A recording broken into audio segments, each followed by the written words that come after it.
dañu yàkkamti woon nga ñëw fii fi nga ñëw nag dégg naa léegi xale yi bi ñuy jàll ñu naan fii ñoo ko moom fii ñoo ko moom mais tey fii ñoo ko bokk ndax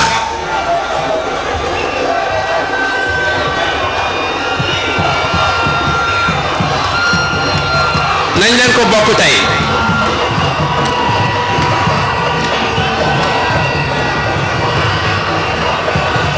nañ ko bokk tey ndaxte président dafa def lu rëy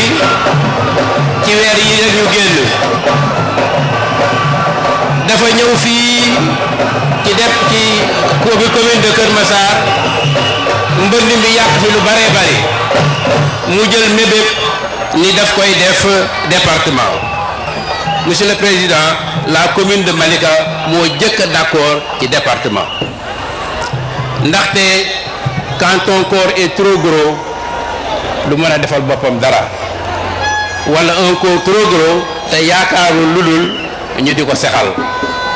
dama yaakaar ni bu ñu defee département lépp loo xam ne ay services de base la dafay jege ci population yi kon président département boobu jàppal ni Malika moo ci gën a d'accord nga ñëw nag tey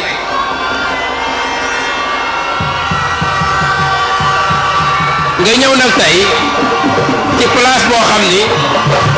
c'est une place mythique bu ñuy wax la décharge de Mbebessé man bi ma fa commencé dem j'avais 13 ans depuis 68 mbalit bu jóge Dakar rek Malika lañ ko indi raxoon ci dolli nag suuf bu ñu tabax bu ñu bëgg a tabaxee Dakar rek Malika lañ koy jëlee mu nekk dëgg bu méttee métti ci suñu tànk dem nañu sax en 2011 les documents sont là dañ ko bëggoon a fermer la décharge lañ lay jariñal waa Malika xëpp ñu mbalit pendant 50 ans ñëw fermer ko dem yow nga ñëw am une vision ni duma ko fermer dama koy réhabiliter les ordures vont devenir de l'ordure waa Malika jariñu ci et buñ koy jariñoo damay ñaan président na récupérateur l'association Bokk Jom de Malika yàlla ci jiitu ndaxte ba muy dara ñoom ñoo fi nekkoon président de la République 138 communes ñooy bénéficier ci Promoged fu la neexoon mën nga ko faa lancer nga ñëw lancer ko Malika nga ñëw lancer ko dans le nouveau département de Kër Massar monsieur le maire ça c'est un honneur ñu ngi la ciy gërëm monsieur le maire monsieur le président Malika dañu wax ni Seydina Limaamu moo ko sanc mais Seydina Limaamu bi mu ko sanc daf doon jaamuloo nit ñi yàlla mais ko jaamu yàlla ba ngoon xanaa di nga lekk di nga naan ñu leen ñu jël ay dépression interdunaire mu nekk seeni tool waxtu bii may wax ak yow président tool yooyu yëpp ay pexe ngi jóg pour ñu jël ko ci ñoom pexe yooyu nag dama lay ñaan man dafa ma wóor ni président tawat boo xam ne yenu na maanaa mu dugg sa nopp dina faju ñëw naa présidence nga invité ma avec beaucoup d'honneur en 2018 nga ne ma monsieur le maire lan mooy soxla bi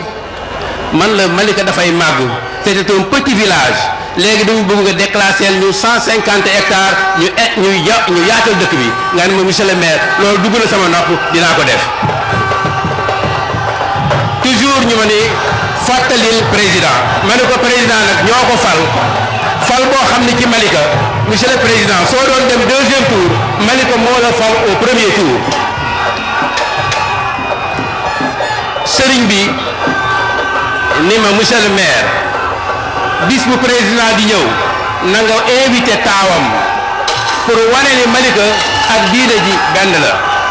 ñu invité Seydina Issa Laye mi ngi nii toog président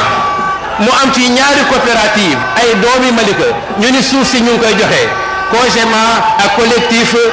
pour le développement de Malika ñëpp di jariñoo ci suuf si ñun ñi nga xam ne ñoo jiit ci kàmb wi suñu awra bëgg a feeñ président yàlla nag ñu fajal loolu président